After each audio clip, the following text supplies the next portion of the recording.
continuing to look once again at the Cold War. Cold War, of course, is going to be, sort of one of the central themes and cornerstone things we're talking about for quite a while until the end of the Cold War in the early 90s. So today we're going to move on after Truman to look at the Eisenhower presidency. So Truman, after his term of office, Eisenhower will be elected as the next president in 1952.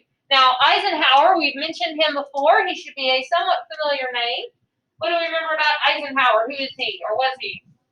He was the head of the Right. Big war hero, right? He had led the Allied forces in Europe, the D-Day invasion, all of those things. So he's a military man and decides to run or accepts the Republican nomination for president in 1952. So we have a Republican president. We've had a string of Democratic presidents from FDR and Truman.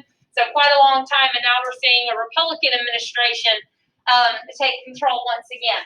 So we're going to look today specifically at Eisenhower's foreign policy, which of course is still all about containment, okay? Every president in the Cold War, from Truman to Reagan, or even Bush Sr., containment to some extent is still part of it, but they may all each kind of have their own spin on it, or a way that they want to be more aggressive or less aggressive, or just have a different way in which they want to approach containment, more economic measures rather than military ones, or the other way around. So it's still ultimately about containment, about containing communism, not allowing communism to spread. But Eisenhower's approach to that, we're going to look at how it's kind of additional spin. Now, Eisenhower's policy, his version of containment, is arguably far more bold than Truman's was. Even though in the end, they don't end up being as bold with it in reality as they were in talk, in their rhetoric. Eisenhower's foreign policy, Eisenhower, of course, is the president, but his foreign policy is largely shaped and largely designed and influenced by his Secretary of State, and that was John Foster Dulles. And so sometimes this particular version of containment or Eisenhower's foreign policy is called Dulles diplomacy, because Dulles, the Secretary of State, again, was the mastermind behind this. He was the one that really authors, designs, proposes, suggests, whatever you want to call that, Eisenhower's foreign policy. And Dulles really believed that the United States should be leading in the world, that the United States was destined for greater leadership, and that containment, the way that Truman had presented it, was not enough, that it was too soft.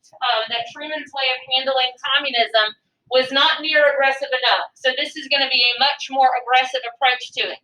So Dulles diplomacy, or the version of containment that Dulles proposes and that Eisenhower supports, is what's sometimes called the New Look. It's not like a real super official name. It just kind of gets stuck with it. The New Look policy is, again, just another name, I guess, just sort of a little nickname that got stuck to this particular version of containment that Dulles was suggesting, and it becomes Eisenhower's foreign policy, the New Look strategy. And again, Dulles argued that containment wasn't, that the version of containment that Truman had been supporting wasn't enough, that it was not enough to just contain communism, that you had to actually roll it back, that we needed to actually roll back communist gains and try to further limit communist influence by trying to free people that were already being ruled over by communist governments. So we should be seeking out solutions to actually, free people from communist rule. That containment alone was passive. It was not aggressive enough. He even argues immoral, that it was immoral for the United States to just let those gains that had been made, or people that were being ruled over against their will in the United States' view by communist governments, that it was not enough to do that, and immoral to let those people do that. So the way that you would do that, the way you accomplish that, according to Dulles in this New Look strategy, it involves massive retaliation. Okay, massive retaliation. What do you think that means, massive retaliation? What now? Yeah, like fighting back really hard with everything, which for the United States at this point, what would that mean? Atomic bombs, yeah, nuclear weapons. It is basically proposing that the United States would use the threat of nuclear warfare to stop the spread of communism, to prevent communist aggression, to actually threaten nuclear war, to get really tough on it,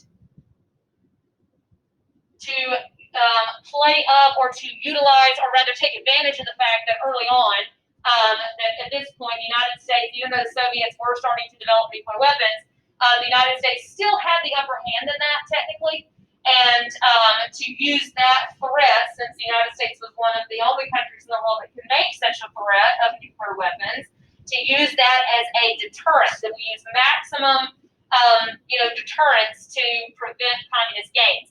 And another thing that they suggested with this, what they're wanting to do, is to, be more on the defensive and to be more aggressive, while at the same time actually cutting military spending. Because the idea with this massive retaliation thing is that you can actually cut, back on the army itself. You wouldn't need as many actual troops in uniform ready to go because you're going to use nuclear weapons instead. So it was meant to sort of be more aggressive and have more of a stronger presence and take a harder line towards communism while also, slashing military budgets, which is kind of ironic. Now, in the end, how practical do you think something like massive retaliation was? Very impractical. Very impractical. Why?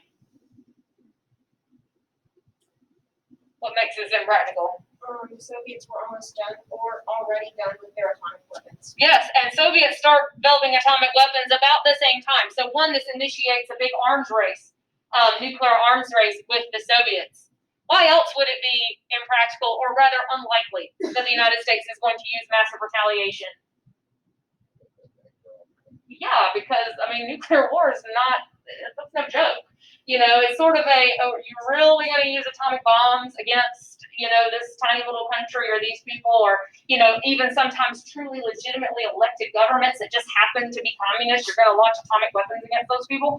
It's sort of impractical in the end and quite frightening to a lot of people. Frightening to some people in the United States, frightening to a lot of the United States' allies that saw this as overly aggressive, expensive, and kind of an empty threat. Critics of this called it brinkmanship. So brink, like getting us to the brink of war, pushing the United States to the brink of nuclear war. And usually that was a term used by critics to say the policy is to push everybody to the brink of nuclear war and use that as this threat, but that was, one, very dangerous, reckless, but also not just dangerous and reckless and potentially very harmful, but also others that said there's no way it will work because people are going to see right through it immediately. It's sort of like, or the best analogy I can come up with, you ever had your parents, or whoever's in charge of your house, say, you don't put that phone away, I'm going to throw it on the trash. Yeah. Or I'm going to throw that computer in the garbage can. I'm going to put it down the garbage disposal. And what are you probably thinking? They're not actually. You're not really going to throw the trash. Okay, you might take it away from me, but you're not going to throw that expensive piece of technology in the garbage can or put it down the garbage disposal. There are certain threats, or the teacher says the whole class is going to get attention or something crazy like that. Maybe you've been in that situation. I don't know. But it's one of those things that, like, the threat is so extreme that the person being threatened kind of knows you're not serious. So there were concerns about that as well, is that this was, so aggressive that people would realize that the United States wasn't actually going to do that. So there were a lot of criticisms about it. And in the end, the United States does not, threaten, actually use nuclear war, of course, against anybody. So it was seen by some as strong and powerful, and the United States as being assertive, but others thought that it was reckless and were very worried about those things that it might mean. Now, there are lots of foreign policy events and foreign involvement and lots of different things that happened in the Eisenhower presidency. We obviously don't have time to talk about all of them. You're going to read about a lot of them in the readings you should be doing. So I just kind of picked a handful just to sort of get us a good idea of some of the things that were going on and how the United States responded to them and how they were examples of containment or successes or failures, or how they overall contributed to the United States' relationships with other parts of the world.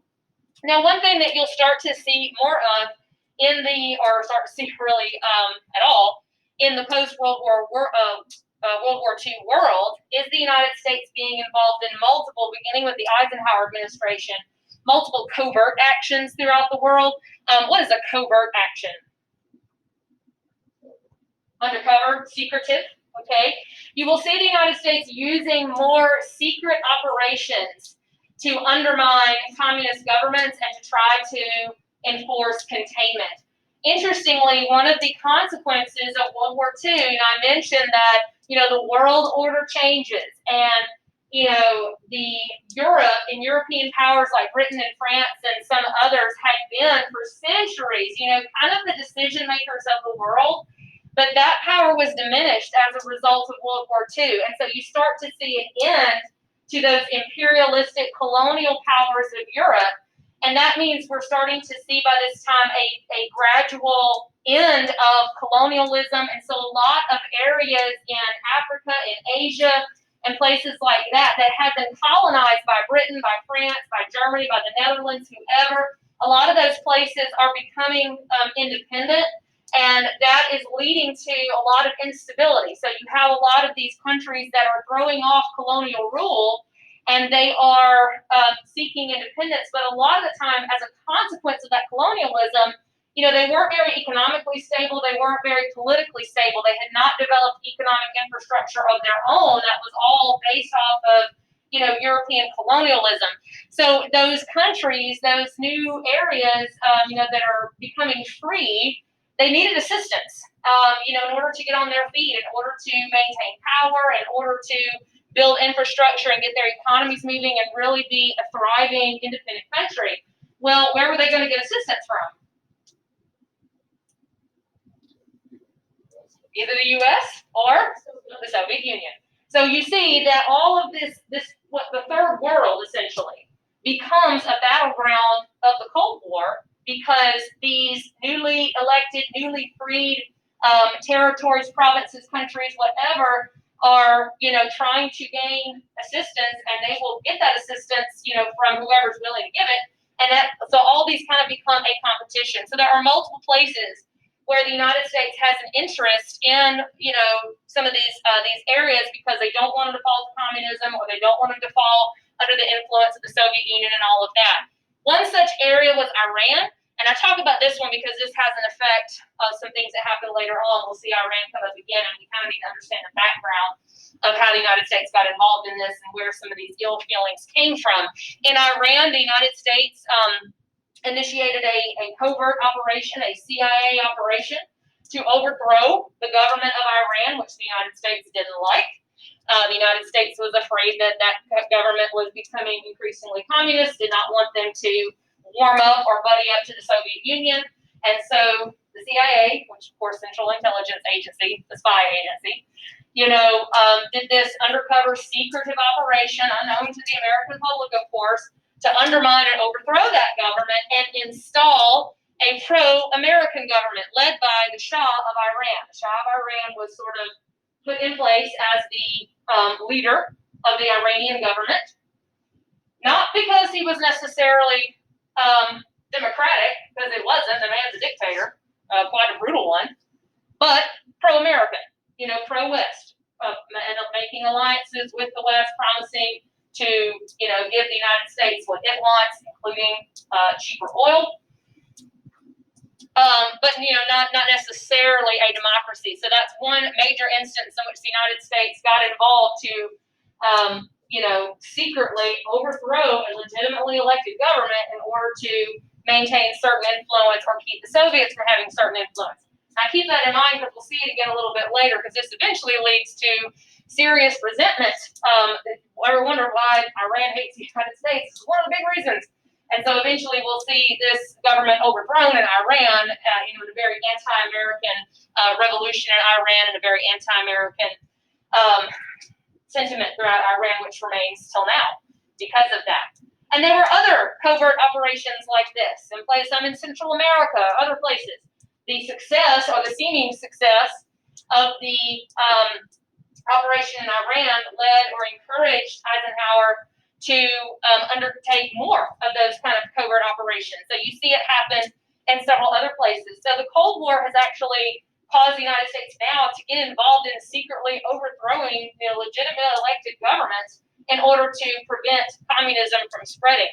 Now, this all, and as well as another incident that I'm not mentioning, something that happened in Egypt called the Suez Crisis, you will read about it, eventually leads to the issuing of something known as the Eisenhower Doctrine.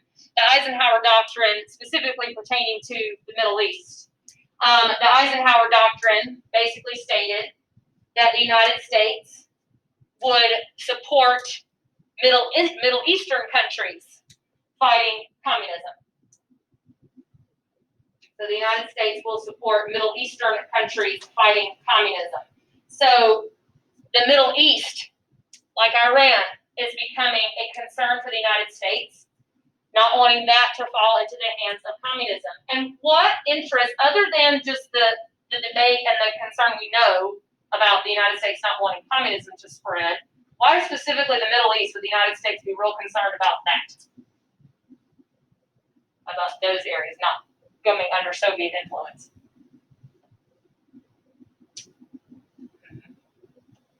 Why does the United States care about the Middle East now? Oil, okay? Oil. The United States by this point is becoming dependent on foreign oil. That's when that started to change.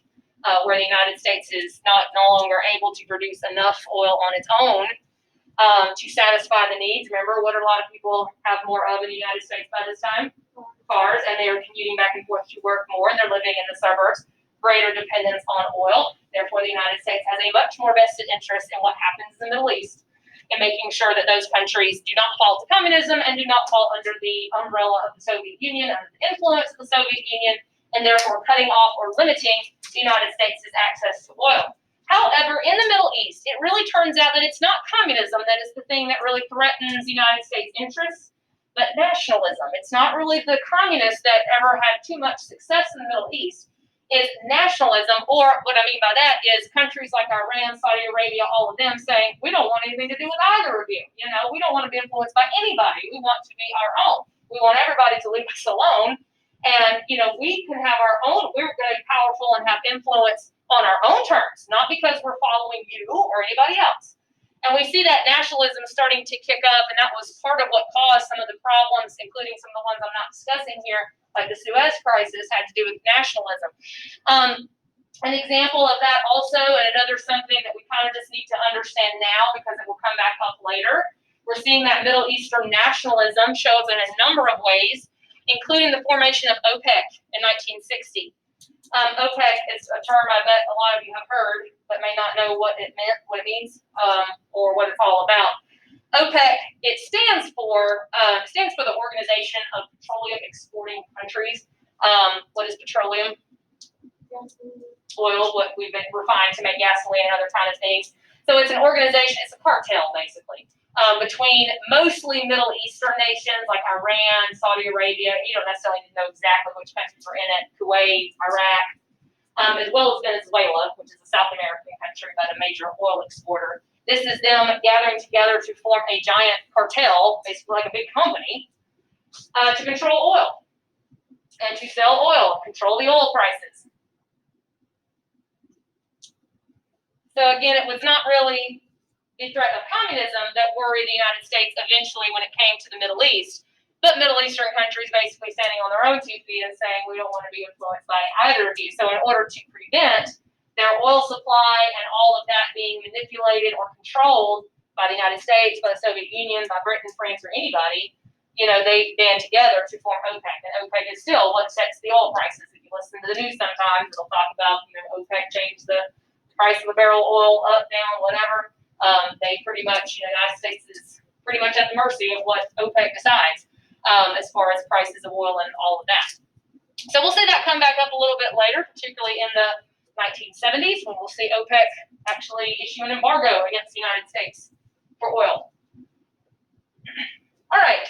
Now, one of the things we'll be looking at when we get to the 1960s, of course, will eventually be the Vietnam War or the Vietnam conflict. And that was not a conflict that just erupted overnight. It was something which the United States got involved in gradually. So today we're going to look at the background to that the part of the conflict that began under Eisenhower, which the United States does not get involved with significant ground troops yet. That will not happen until the next presidential administration. But we need to kind of understand the backstory of how this whole mess got started and how the United States eventually got involved in it before we look at the United States' actual involvement in the combat part of this whole thing.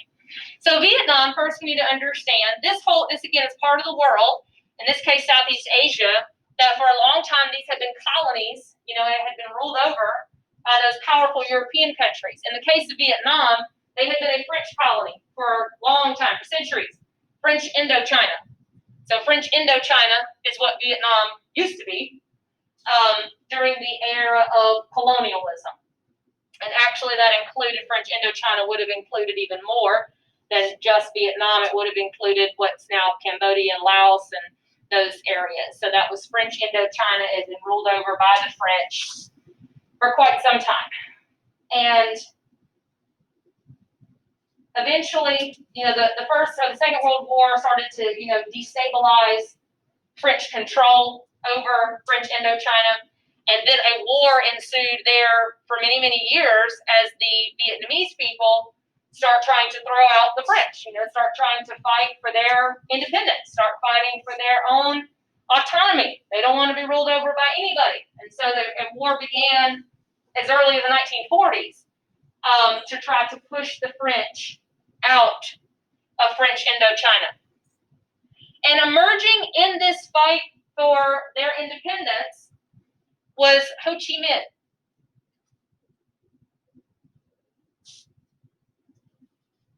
Ho Chi Minh becomes the leader of this Vietnamese movement for independence against the French, wanting above all other things independence, just wanting them to be able to be themselves and not be ruled over or controlled by anyone. That is ultimately his number one goal, starting, like I said, as early as the 1940s, that single goal of independence. So the French are trying to fight this independence movement led by Ho Chi Minh. The United States was involved in it financially. The United States was supporting France financially through this, paying for a lot of it. At one point, putting maybe as much as about 80% of the bill. But at this point in time, the United States wasn't involved in any other way, just financially. As time goes on, Ho Chi Minh, who again, his ultimate goal was simply independence, but he starts to become more and more and more aligned with communism, starts to become more associated with communism, starts to be more enthralled with the idea of communism. So not only is he fighting for Vietnamese independence, but he's also becoming more and more communist. Well, this war drags on and on and on, and France is never able to get, to get control of it. They're never able to put down Ho Chi Minh's movement for independence. And so eventually there is a whole peace conference for a lot of things, and one of the things they decide is Vietnam's fate. And the French give up control of Vietnam, and Vietnam becomes independent, but it becomes divided. So eventually, and this is I want to say I can't remember what year this happened, but anyway, after World War II, the French agreed to leave Vietnam, and Vietnam does become independent, but it is divided. And it is divided at the 17th parallel. So the 17th parallel, just like how Korea, this is very much a mirror of Korea. Remember how Korea was divided at the 38th parallel? Vietnam is divided at the 17th parallel. That's the exact same thing. So you end up with a northern Vietnam, North Vietnam, above the 17th parallel, and that's where Ho Chi Minh is leading. So what kind of a government, what kind of country does North Vietnam become? Communist. So North Vietnam ends up communist. South Vietnam, the leader there is Diem. Well, that's his last name. Diem comes to lead in South Vietnam. Now, in South Vietnam, Diem is in charge, and we want to think, and he's Democratic. Not exactly. Pro-American, but not Democratic at all. The United States kind of propped him up as the leader of South Vietnam with the supposed agreement that he would institute democratic reforms. that he would allow elections and, rights and various things like that, free speech and so on. In the end, that's not what he does. He actually becomes quite a dictator. Does not hold those elections and does not promise freedoms and really kind of rules as an authoritarian ruler. But he is pro-American, so the United States continues to prop him up despite all of that. But the fact that Diem is quite an authoritarian ruler, well, that plays right into the hands of the communists that then start to see Ho Chi Minh as the favorable solution, that, communism, despite its faults, would be better than this guy. So you eventually so we know that Ho Chi Minh would rather Vietnam be united, but then we also have people in South Vietnam that don't like Diem and don't like his regime and would rather be under Ho Chi Minh than this guy. So that creates this insurgency in South Vietnam. And we see groups, insurgent groups called the Viet Cong, start to form.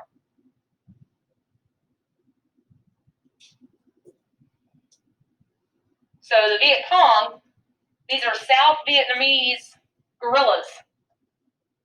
What do we mean by guerrillas? Yeah, so we're talking about, vigilante, not an organized army, but like vigilante troops, attacking different parts of South Vietnam to try to dislodge Diem. So you have Ho Chi Minh in North Vietnam, increasingly communist, that of course wants to see Vietnam united, the same as the North Koreans wanted to see all of Korea united. But you've also got this insurgency going on in South Vietnam itself of the Viet Cong that are against Diem and are kind of working together with all of that. Now, again, at this point, the United States has not yet sent ground troops to actually fight. All of this, the United States was sending forces and sending aid to South Vietnam to prop up Diem and to fight that insurgency, to fight the Viet Cong, not yet as, actual combat troops. At this point in the Eisenhower administration, the aid and the help that the United States was sending was in the way of training Vietnamese troops, of sending over U.S. military personnel as a means of training and helping the South Vietnamese to help themselves, to help them to fight this insurgency, to train their forces, their military forces, their police forces, and all of those things. So under Eisenhower was real specific about he didn't want it to go beyond that, not wanting the United States, as he predicted and rightly predicted, if the United States got more involved in that, we'd end up getting involved in something we couldn't get out of, and it would just continue to escalate and we just get stuck. Quite prophetic words, actually. But at this point, it is just in the way of training Vietnamese forces to help them fight this counterinsurgency, but that's going to be a growing problem. Now, all of this American involvement in Vietnam, as well as other parts of Asia, it is all related to, or meant to be a response to what Eisenhower called the domino theory. Some of you have heard about this, and it's a similar concept in what we've been talking about with communism in other parts of the world. But if you think about dominoes, the game, you have your dominoes stacked up, and you knock over one of them, what happens? They all fall down. So the domino theory was just the idea that if Vietnam falls to communism, if it's reunited under communism, then what's going to happen to all of Southeast Asia? Then it all falls to communism. We have to prop up this one, because if it goes, they all go. And then the United States is, in a big mess and lost the Cold War and all that sort of thing. So it's all this propping up this, small government, small countries, poor agricultural people. The United States would argue our interest in it is to make sure that we don't end up with this domino effect, that other parts of Southeast Asia fall to communism as well. So that is then the backstory. That's sort of chapter one of the United States' involvement in Vietnam. And then when we get into the 60s, we will, of course, see that increase, and then increase even more, into which the United States is pretty much doing all of the fighting and gets bogged down in that whole conflict. All right, let's talk a little bit about the United States' relationship with the Soviet Union under the Eisenhower administration. There was cause for hope that maybe the tensions were going to be relaxing, maybe a little bit, that maybe there was a bit of a thaw, as people might say, to the Cold War. There were some signs and some things that occurred that indicated that maybe that would be happening, that maybe that relationship could be helped. Not that the United States and the Soviet Union were suddenly going to become best friends, but some things that maybe we could kind of come back from the brink of war. One of those hopes, or one of those things that indicated that perhaps there was some hope that things could get better. In 1953, Stalin dies. And so there was great hope that his successor might be a little less brutal, a little less crazy, a little not Stalin. In the hope that maybe with Stalin's death, the next leader of the Soviet Union might be a bit more reasonable, perhaps a bit more less aggressive, so forth, so on. Stalin's successor is Nikita Khrushchev. So Khrushchev is the new leader, premier of the Soviet Union following Stalin. And again, there were hopes at first that this might lead to an easing of tensions, that maybe he would be a bit more easy to work with, that maybe he would make things a little bit better. And he did say such, he did talk at first about peaceful coexistence, and that we both need to kind of, tone it down a little bit, and that we can work together even though we're very, very different. However, in the end, a couple things will happen that show that's not the case. And so under Khrushchev, we're actually going to see tensions with the Soviet Union increase, arguably get worse, starting with some incidences under the Eisenhower administration, and then we'll see it really come to the brink under Kennedy. So a sign that maybe things were getting better, but in the end, not quite so much. So let's talk about some of the things that kind of demonstrated that those tensions were not getting better, that although there may have been hope it was going to ease, why it didn't. Well, a couple of things that further kind of agitate a lot of Americans and made a lot of Americans worried about Soviet power, as well as suspicious, was the Soviet launch of Sputnik in 1957. Some of you know this. What was Sputnik? The satellite. Okay, Soviets launched a satellite, first satellite launched into space. Beginning, for one thing, the space race. But this really shocked a lot of Americans. They were shocked that the Soviet Union had been able to do this, that they'd been able to do it before the United States did. Because the United States kind of prided themselves on what kind of things you imagine. Having the best technology, being the smartest, we're supposed to get all that kind of stuff first. So when the Soviet Union beat us to putting a satellite in space, a lot of people got really worried about that. Said, whoa, we're supposed to be the most technologically advanced, not them. So this made a lot of Americans concerned that perhaps the United States was falling behind. Maybe the Soviet Union really is better than us. We don't want that. So it really scared a lot of people, worried a lot of people, made them very, very suspicious. Furthermore, what do satellites do? They could be used for surveillance, for spying. They go around, they take pictures, all that kind of stuff. So a lot of people were really worried that the Soviets were using this to spy on the United States, take pictures of things, to get information about our country, about our weapon systems, about all those sorts of things. So this kind of furthers those tensions, and that certainly doesn't help make things better, as well as initiating the space race. And the United States will, as a result of the launch of Sputnik, you will see the formation of NASA, and the space program began to try to get the United States, doing the same thing. You'll see intervention by the federal government into education for the first time, putting money towards more education in science and technology to try to help the United States catch up, as it were. So that increased some tensions. And then tensions further increased with an incident known as the U-2 incident, or the U-2 spy plane incident. The U-2 was a spy plane. It was a new airplane designed by the United States, been used not very long. It's a plane that can fly really, really high in the altitude so that it couldn't be detected. And the United States was flying one of these planes over the Soviet Union. The Soviet Union shot it down. So the plane was shot down over the Soviet Union, and the Soviet Union, of course, accuses the United States of what? Spying. Of spying. And what do you think the United States' response was? No, we didn't. We didn't do that. We didn't spy. What were you talking about? That was a weather plane. The United States doesn't realize that the plane had crashed mostly intact, and the pilot was, ejected. He was fine. He's been captured. He's in jail in the Soviet Union at this point. So the United States is denying it. We don't spy. We don't do that. What are you talking about? And then the Soviet Union produces pictures of the airplane. Oh, you don't spy? Here's your plane. And then, on their television, here's your pilot, and interviewing him and asking him questions. So it was a very embarrassing situation for the United States to be called out on in such a lie, claiming that we weren't spying when we clearly were. And it just furthers, those tensions. Not just an embarrassment for the United States, but certainly something that didn't help American-Soviet relations that, that spying was going on.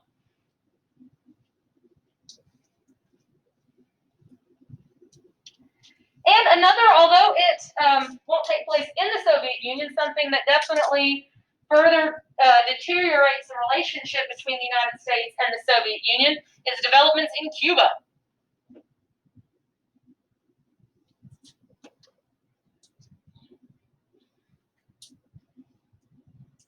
Now, Cuba and the United States have a bit of a history. What are some of the things that the United States has done or ways they've been involved in Cuba in the past? They help them get their independence. Okay. Spanish-American War, yes, but then what happened after that? Platt Amendment, so we helped you get independence, and then we've been in your business ever since then, and so forth and so on. So there was a lot of anti-American sentiment in Cuba, as in lots of parts of Latin America, because of that good neighbor, bad neighbor policy that had been, pursued by the United States for quite some time. And there was a lot of anger in Cuba towards the United States because the United States had been so involved and had, in their view, just meddled and interfered and been involved in things that they, had no business in and that sort of thing. And that anti-American sentiment leads to the rise of Fidel Castro in 1959. Castro comes to power in Cuba as the dictator of Cuba.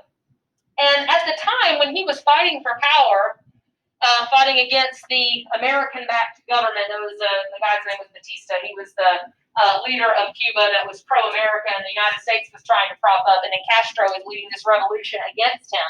At the time that he was fighting that revolution against him, Castro had not ever officially said he was a communist, but the United States, of course, just didn't like that he was fighting against, the government that the United States supported. But once Castro takes power in Cuba, then he, embraces communism and accepts help, of course, from who? From the Soviet Union. Not necessarily because he's super into communist ideology, but he's anti-American and, naturally thought it made sense to ally himself with the United States' biggest enemy. So now, yet another nation has fallen to communism. And why would the fact that Cuba has now fallen to communism be particularly worrisome to the United States? Because Cuba is only very small amount of land water from the U.S. Right. This is incredibly close, right? 90 miles away from the Florida coast. So that was particularly concerning. Again, all this happening under Eisenhower. At the time, Eisenhower's only response, or the response from Eisenhower, was to break diplomatic relations with Cuba and to issue an embargo against Cuba. What's an embargo mean? Don't trade. That embargo is still in effect even now. So that's why we don't trade with Cuba, and travel restrictions on Cuba and all of that. That's all still in place. And it's while this happens while Eisenhower is getting close to leaving office, so they don't take any action in it yet. But plans are kind of being laid for that. Eisenhower does authorize the planning and the training of forces to go into Cuba to try to overthrow Castro. So the groundwork for that's being laid, but that won't happen till we get to Kennedy. But we'll see that attempted and massively fail. Castro died only about 4 or 5 years ago. I think he remains in power until his death, and Cuba is still communist. So you know how that turned out. All right. So the Cold War again continues. Containment, still containment. Eisenhower, kind of has this really harsh rhetoric to it, but in the end, I think it's safe to say he's more practical than that, and also kind of realizes the limits or where the United States should kind of